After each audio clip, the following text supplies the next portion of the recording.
The morning of graduation day in Boston dawned with perfect blue skies, the kind of weather that seemed almost deliberately cheerful, as if mocking Ana Ramirez's heavy heart. Early May in Massachusetts brought a gentle warmth that coaxed the cherry blossoms into full bloom across campus.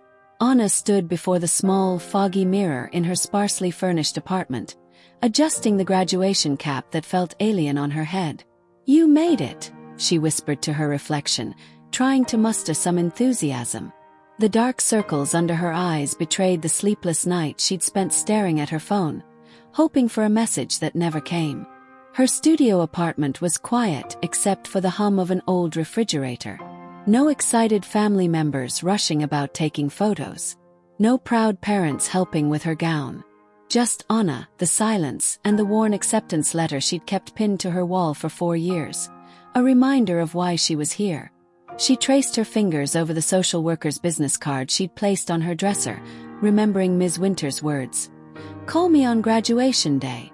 I want to know how it goes." But Ms. Winters had retired last year and moved to Arizona. The new contact information she'd left no longer worked. Ana picked up her phone, scrolling through sparse contacts. Foster families who had come and gone. A few classmates she'd studied with but never truly connected with. No one close enough to invite to what should have been one of the most significant days of her life. The notification from her rideshare app broke her reverie. Her driver was 5 minutes away. Ana took one last look around her apartment, at the makeshift life she'd built between classes and her 2 part-time jobs. Today was supposed to feel like an achievement. Instead, it felt like standing on the edge of a cliff with no safety net below. As she closed her apartment door, Mrs. Gonzalez from across the hall stepped out with her garbage. "Oh, look at you, all dressed up," the elderly woman exclaimed, her eyes brightening. "Graduation day." Ana nodded, forcing a smile. "Yes, ma'am. Congratulations, sweetheart. Your family must be so proud." Ana's smile didn't waver, a skill perfected through years of similar exchanges. "Thank you. I should get going, don't want to be late." In the back seat of the rideshare, Ana watched the familiar streets of Boston pass by. The city had been her home for 4 years, yet she still felt like a visitor. Fellow graduates passed on the sidewalks in their caps and gowns, surrounded by chattering families carrying flowers and balloons. When they reached the campus entrance, Ana paid the driver and stepped out into the warm spring air. All around her, families gathered, taking photos, laughing, straightening tassels. She clutched her phone tightly, suddenly wishing she'd stayed home. The university would mail her diploma. Did she really need to put herself through this? But something kept her feet moving forward. Maybe it was stubbornness. Maybe it was the memory of the 16-year-old girl who'd applied to college from a group home computer, determined to build a life different from what had been handed to her. "I'm here for me," Ana whispered to herself as she joined the stream of graduates heading toward the auditorium. "That's enough." But even as she said it, the hollow feeling in her chest expanded, threatening to consume her from within. The registration table bustled with activity as Ana approached. A volunteer with a clipboard and a too bright smile checked names against her list. "Ana Ramirez," Ana said quietly. The volunteer ran her finger down the page. Ramirez. Here you are. Social work magna cum laude. Congratulations." She handed Ana a name card. "Make sure this is visible when you approach the stage. Your family can meet you at Exit B after the ceremony." Ana nodded, not bothering to correct her. She took the card and followed the signs to the robing area, where hundreds of graduates were adjusting each other's caps and gowns, taking selfies, and making last-minute phone calls to coordinate with family members. "Ana. Hey, Ana." She turned to see Marcus Chen, her project partner from last semester's advanced social policy class. He was surrounded by what appeared to be his parents, a younger sister, and an elderly couple who must have been grandparents. "Congratulations," Ana said, genuinely happy for him. "You too. Hey, come meet my family. Guys, this is Ana, the one who saved our group project after I lost all our data."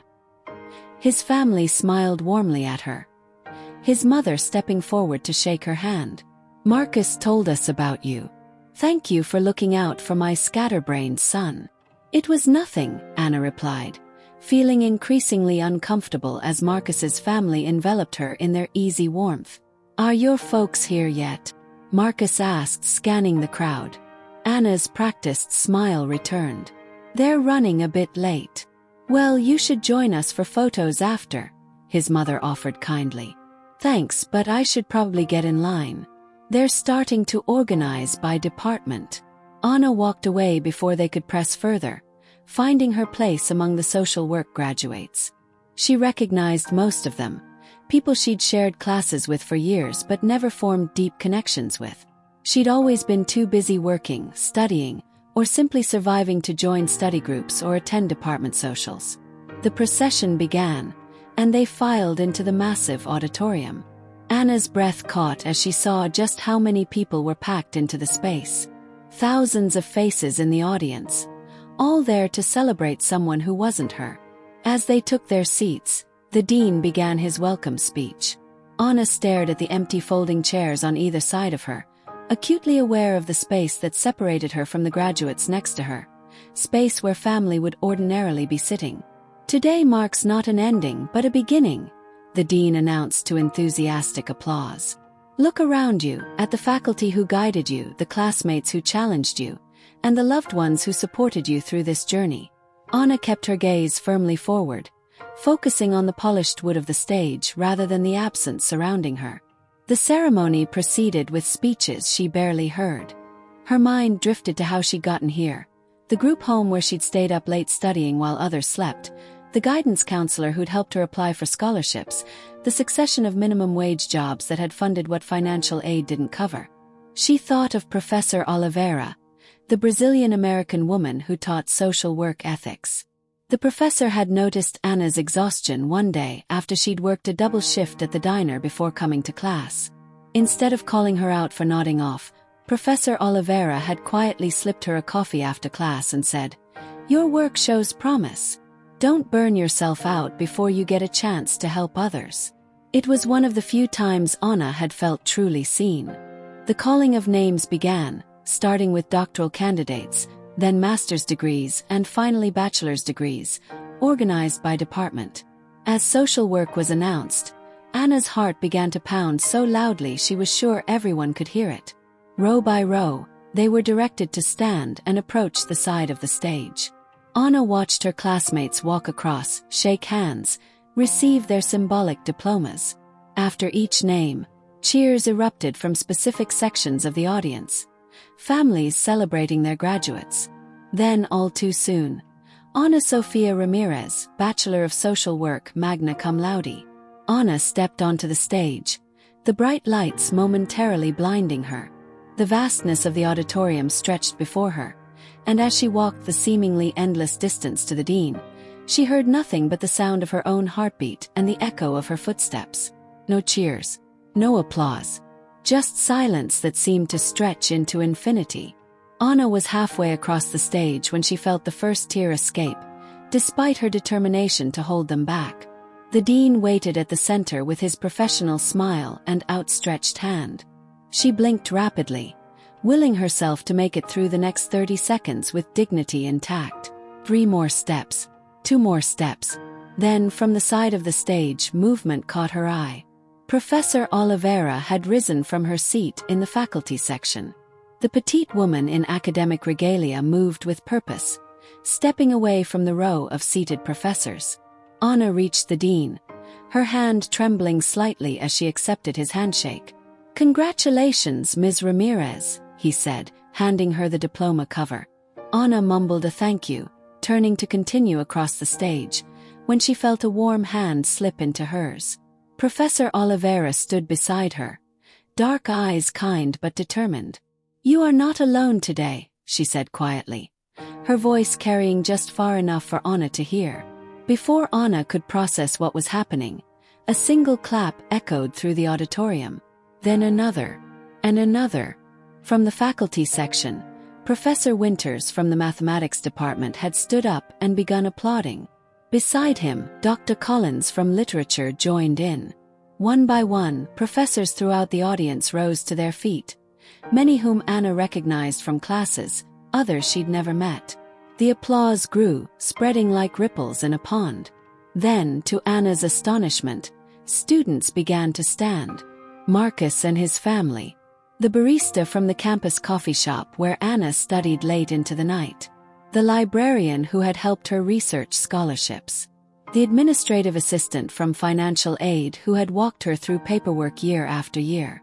A thunderous standing ovation filled the auditorium, and Anna stood frozen, her hand still in Professor Oliveira's, unable to comprehend what was happening. "What?" she began but couldn't finish. "We see you," Professor Oliveira said simply. "We've always seen you." The dean, momentarily startled by the break in protocol, recovered and joined the applause. He leaned toward the microphone. "Ladies and gentlemen, Ana Ramirez has maintained a 3.9 GPA while working 2 jobs throughout her entire academic career. She has volunteered over 300 hours at the downtown shelter and still found time to tutor fellow students. This is what Boston University excellence looks like." This announcement only intensified the applause. Someone whistled sharply from the back. A group of students Anna recognized from the campus coffee shop began chanting, "Ana! Ana!" Professor Oliveira squeezed her hand and guided her gently toward the end of the stage. "Breathe," she whispered. "Just breathe." Anna did as instructed, though each breath shuddered through her body. The tears flowed freely now, but they weren't the tears of isolation she'd expected to shed today.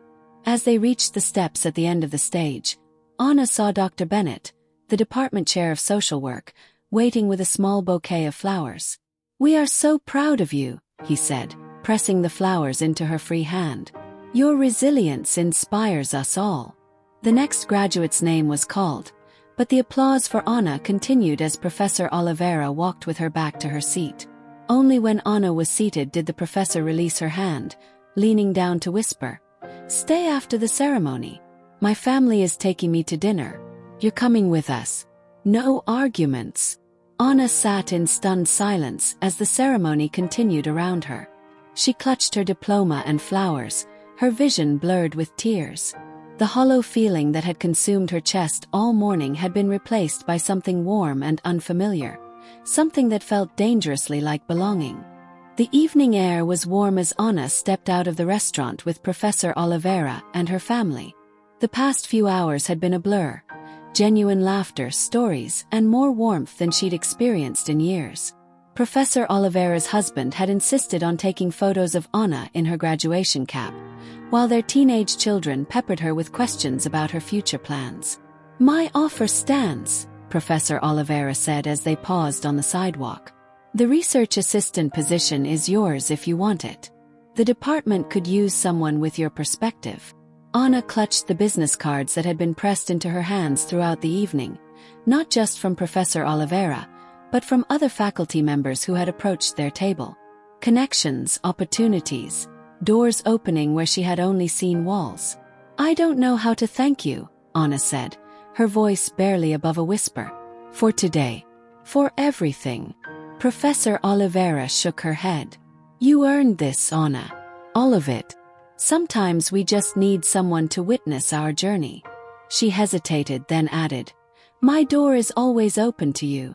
Not just professionally." As they said their goodbyes, Anna felt her phone vibrate.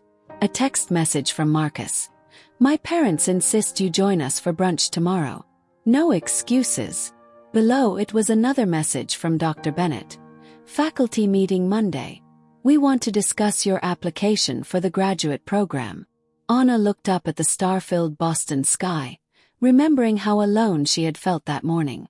Now, her phone held invitations, her arms cradled flowers, and her heart carried the weight of unexpected belonging. "You know," Professor Oliveira said, following Anna's gaze upward, "family isn't always who we're born to. Sometimes, it's who sees us when we think we're invisible." Anna nodded, feeling something fundamental shift within her. She had walked into that auditorium believing she was completely alone in the world. She was walking away knowing she had been wrong. As she hugged Professor Oliveira goodbye, Anna realized that what had begun as the most isolating day of her life had transformed into the first day of never being truly alone again. For the first time since she could remember, Anna walked into the night without fear of what tomorrow would bring. The diploma in her hand was more than a certificate of academic achievement. It was proof that persistence could forge connections stronger than circumstance, and that sometimes family is found in the most unexpected places.